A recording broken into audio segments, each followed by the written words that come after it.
It was another regular and beautiful Friday morning. I woke up early as usual, and I was having breakfast with my dad in the kitchen. What I didn't know yet was that this day was going to change my whole life. Forever. But before I start, if you want to unlock my story and discover all the crazy things that happened to me that day, make sure to hit that subscribe button and activate the bell notification. So as we were quietly enjoying our Eggs Benedict with my dad, we were suddenly and abruptly interrupted by big and persistent knocking sounds at our door, followed by those 4 words you generally only hear in action movies.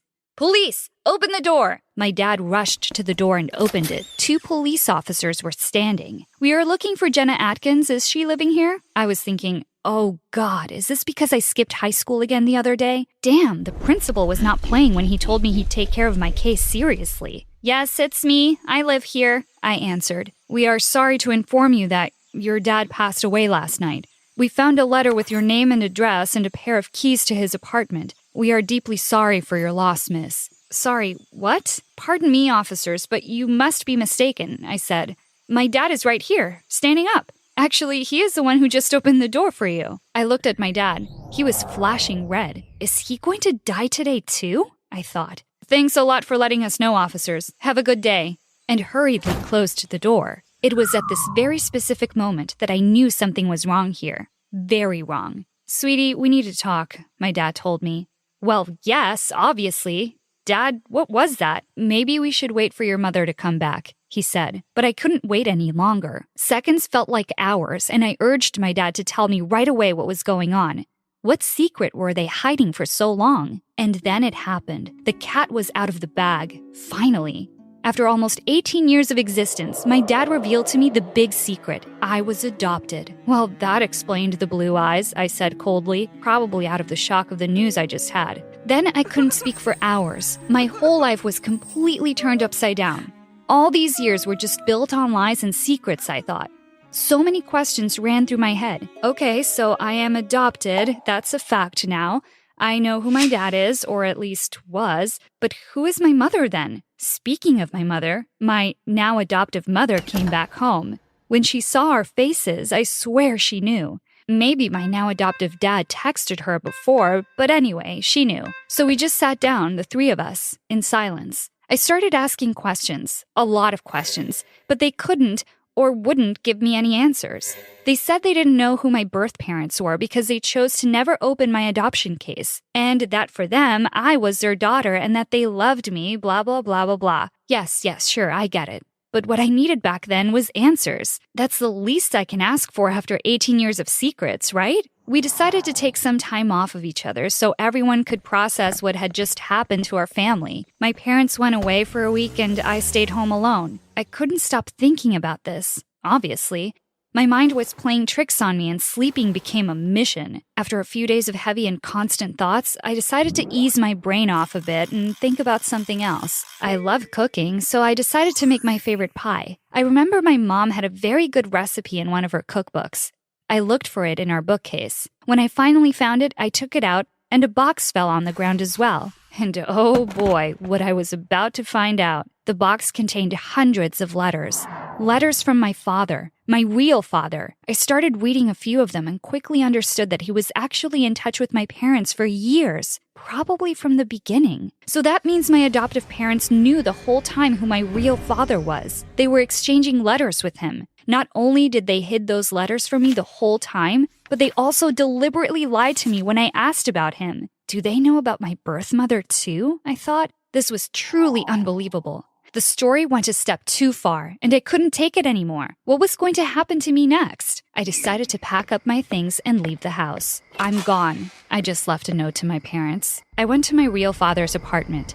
Since nobody wanted to tell me the truth, I had to find it out by myself. I was a little bit scared when I arrived. The place was huge and cold. Feels like somebody just died here, no? The apartment was also particularly messy. I guess I know now where I got it from, right, Dad? On the ground, tons of papers and documents were scattered. I scanned the whole apartment and then went to another room that looked like an office. Again, tons of papers, but more importantly, I found multiple bags, wide open, with cash. Millions in cash. Again, like an action movie. I instantly thought, oh my God, was my dad a drug dealer or something? What dark business was he running? Am I the daughter of a cartel leader? Please, Lord, have mercy on me. I had enough discoveries for the week. I kept on browsing the room and then found multiple real estate documents. I didn't pay too much attention to it until I saw my name written on it. I don't know a lot about real estate, but turns out I was apparently a landlord owner. With, to my knowledge back then, at least 5 apartments in town that belonged to me. And then it hit me. In many of the letters my father wrote to my parents, money was mentioned. I didn't understand at first, but now it makes more sense. My father was always asking my parents if they gave me the money he sent, and if they are keeping a bit to pay for my studies. Well, guess what? I never saw that money. Not even a dime. Here we go. Another lie to add to the list. But where did all this money go? Probably in my parents' pockets, but definitely not in mine. I was shocked. I just couldn't believe it. Especially because at that time of the year was when college applications were starting. My dream was to apply for a painting and drawing degree. My parents were totally aware of it. I talked about it for years, but they kept telling me they couldn't afford to pay for my college tuition and that I had to figure it out by myself or just let go of the idea. Instead of feeling sorry for myself, I decided to see this whole situation as an opportunity for me to seize. I took all the money bags with me and went back home. When my parents came back, I exposed them to the truth. The letters, the lies,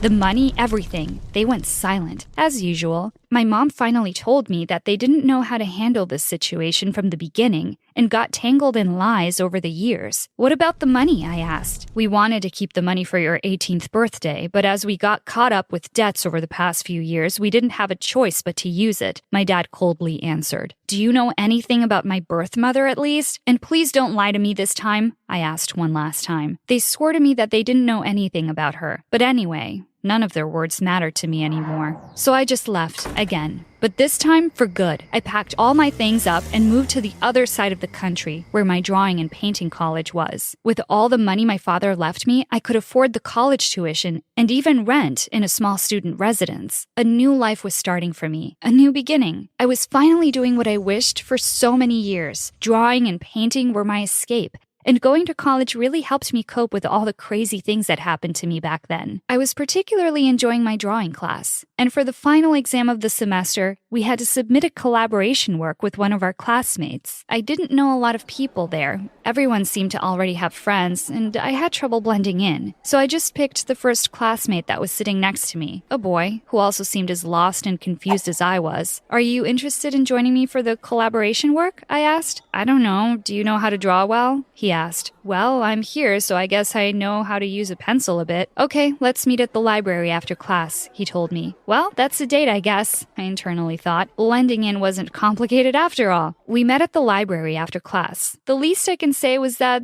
boy wasn't a talker. He just sat down and waited for me to talk and take the lead. Well, at least he was pretty cute, so things were definitely going to be interesting. As I was getting drawing sheets out of my bag, some of my father's real estate documents I always carried with me fell on the ground. As he was helping me gather things up, he completely froze for a minute and kept staring at the documents. Where did you get those papers? He asked me. Well, boy, you're not a talker, but you're pretty curious. Those papers are private, I told him. No, wait, how do you know this guy? The one with his name on the paper, he asked. This guy was my father. He passed away a few months ago. Why? And just when I thought all those stories were behind me, it came back like a boomerang. A whole new episode to this crazy show that was my life was about to happen. Long story short, it turns out that my father was also his father. Yes, you heard me. I basically found out that I had a brother on a regular weeknight at the library. And yes, no need to mention again the fact that a few moments before, I'd started to have a crush on him. I need to erase this idea out of my mind right now and real quick. Like me, my brother was adopted by another family. But unlike me, he had the chance to meet our father a couple of times before his death. Actually, he even helped him with all those administrative and real estate papers. He knew about my existence before. My father had told him about me so he could put my name on some of the documents. And you never wanted to find me? I asked. I did want to, I just didn't know how. He just gave me your name, he answered. Crazy that I had to cross the whole country to finally learn that I had a brother. We talked and bonded for days after that. We had so many things to share and discover about each other. But the more we talked, the more I felt like there was something wrong, or at least something that I didn't know and that he hadn't told me yet. Every time I mentioned our birth mother, who she might be, where she could be, he was evasive. He was always trying to move on to another subject. That was weird. How don't you want to know about your birth mother after all these years? One day, I was just tired of it and asked him, "Do you know something I don't about our mother? Do we at least have the same mother?" "Yes, we do," he simply answered. And after hours of trying, I finally dragged out some answers. It turns out that the only thing he knew was that our mother was living in the same city as us. Our birth mother was right here, next to us. I couldn't stop moving around. "We have to go find her," I kept repeating to my brother. He wasn't as excited as I was. He was scared to find out another secret, facing another reaction. I totally get it, but I was reaching a point back then where I was like, okay, I've seen enough in the past few months. I can handle one more thing. At least this time I was in control. So I kept trying to convince him. It wasn't easy, but after a few weeks of negotiation, he finally accepted to go and try to see her. During this period of time, I also investigated a lot, and after nights of searching, I finally found our mother's address. We took a car and went to the address. She was living in one of the poorest neighborhoods in the city. I remember us staying in the car for hours, waiting to see her get out of the house before going in, just to see what she looked like. But I was getting impatient. "Okay, come on, let's go. We didn't drive this far just to stay in the car and give up," I said to my brother. We knocked. As she opened the door, she stared at us for a few seconds. She knew who we were. I guess the mother instinct never fails you. "Are you?" she said. "Yes, we are. It's us, Mom," my brother answered. She let us in and we sat down in the living room. We talked for hours. I didn't even remember all the things we said as there were so many. We finally asked, why? Why did she abandon us? Why did she abandon us? Why did she never try to find us? My father left her after I was born. When he left, he just disappeared with me and my brother under his arms. My mother was devastated. For years, she tried to find us as the police gave up on our case after just a few months of investigation. She thought that all this time we were with my father, growing up with him by his side, and that one day we would come back. She had no idea what we went through, and that me and my brother were adopted by two different families. We were all shocked. Not even the best TV shows have secrets like that. After this meeting, we made a decision with my brother. First of all, we gathered all the money we got from our father and bought a house for our mother, a bigger one. And above all, in a safer and better neighborhood. We then decided to move out of the student residence to live closer to her place. We had so many years to catch up on. Finally, we could enjoy more time together, just the three of us, as a family. When I was born, my dad decided to name me Hope. He told me that my birth was a blessing, and he gave me a name to reflect that. But hope was something that was missing in my life. In fact, I spent most of my childhood feeling unhappy and alone, and the reason for that might surprise you. I guess I'd better start at the beginning and tell you all about my family. My background is very unusual, but I didn't realize that growing up. I thought it was normal, but I was very wrong. As a child, I lived with my mom, my dad, and my 3 younger siblings. But this is where it gets weird. My dad was also married to 2 other women, and these women both had children with my dad as well, which means I had 10 siblings overall. I grew up in a really tight community in the middle of the countryside, away from the rest of the world. My dad was the leader. There were other families in the community too. Those families were all headed by men with multiple wives. But those men all knew that Dad was the leader, and if he wanted, he could take their wives away from them and he could marry them instead. We lived in caravans, and we didn't go to a normal school. The moms taught us cooking and other skills around the home, and Dad taught us all about our religion that he was a founder of. He told us that he was the most important person in the world, and that we should all worship him. He said that one day the world as we know it would end, and it would just be our community that would survive. He taught us that we needed to make our community as big as possible so we had the numbers to make a new world, and we would achieve that by the women in the community having as many babies as they could. We were never exposed to the outside world, so I didn't know how other people lived. Our community used to move around a lot, always to areas as far away from others as possible. We lived off the grid. No TVs, no radio, no newspapers. We kept animals for food, and we grew our own crops. I know what you're thinking. You're thinking, yeah, right, this sounds so bizarre, and I must be exaggerating. But this really was my life. There are communities like this out there. It's just that they are hidden away, and people don't see them. It sounds really unusual, but for me, this was normal. When I was 10, we moved to a new campsite. This was different from the previous places where we had lived, as we weren't isolated from the rest of the world.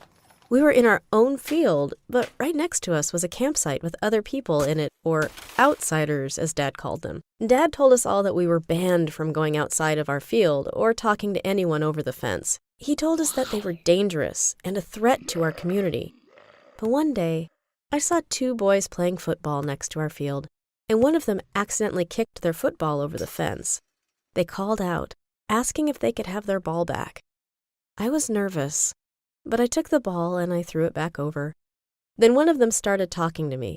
It was the first time I had ever spoken to an outsider, and I was surprised that they weren't scary. They were nice. The next day, I snuck over the fence and went to play with them. That was when I started to realize that my life was different from others. They lived with their mom and dad their dad had no other wives. They were allowed to watch TV and play computer games, which I had never seen before. They had never heard of my dad and didn't believe that he was a savior. They thought the whole idea was funny. At first, I thought that they were wrong. But after a while, I started to question what my dad told me, and indeed my whole life. It was when I was 13, I knew that things had to change. Over the years, I had snuck out of the community many times to see how others lived. I was liking the world on the outside more than the life inside. No one knew that I snuck out, but I had almost been caught several times. I knew I couldn't keep this up. Another change in my life had been my mom. I could see that she was really unhappy. She had had another 2 babies in the last 3 years and was struggling to look after them all, especially as Dad had announced that he was soon going to marry another 2 women. That means he would have 5 wives. So I came up with an idea. I told Mom that I had been sneaking out and I had met outsiders. I told her that the world out there was better than our lives here. It took a while, but I convinced her that we should run away. We came up with a plan that one night, Mom, me, and my 5 siblings would all sneak out and try and get as far away from the community as possible. She told me that she would sneak away from Dad that night and come to get me and my siblings. That night came, and I waited up all night for Mom to come and take us away, but she never did. The next day, she acted as nothing had happened. She refused to acknowledge that she had ever planned to run away. She said that our home was in the community, and that was the end of that conversation. A few days later, my dad broke some news to me. He told me that he had found out that I had been sneaking out and that he forbade it. But instead of punishing me, he had forgiven me, and that he had good news. He had arranged for me to marry one of the men in the community the next day. My new husband would keep an eye on me and ensure that I never snuck out again. The man he had chosen for me to marry already had a wife, and he was 43 years old. I was only 13. I couldn't think of anything worse. I was too scared to tell him that I didn't want to marry that man, so I told my mom instead. She said that I had no choice. I had to obey my dad. That night, I couldn't sleep. I was so scared about getting married. So scared, I knew I had to do something. I got up, packed a few clothes in a bag, and crept out of the caravan. I moved silently, frightened that someone would see me, but nobody did. I climbed over a fence and into the next field. I then ran as fast as I could and got out of the campsite and headed down a road with no idea where I was or where I was going. Exhausted, I walked through the night, and then when it was light, I hitchhiked as far away as possible.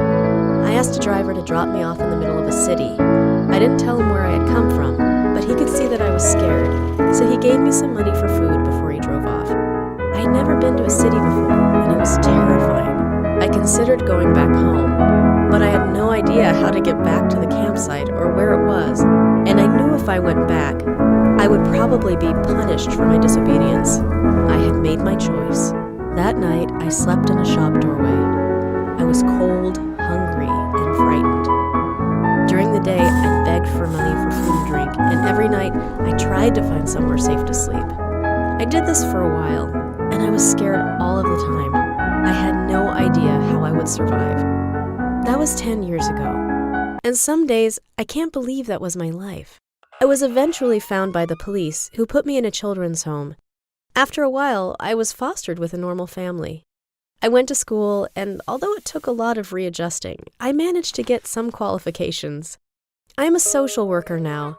I spend my days helping children in need. These children had difficult childhoods.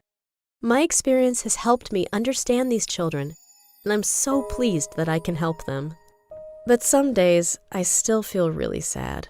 My foster family was amazing, and I'm still in touch with them, but I miss my real mom and siblings so badly.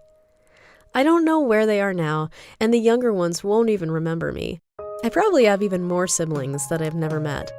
I have no idea where they are, so getting in touch with them would be next to impossible. I just hope that wherever they are safe.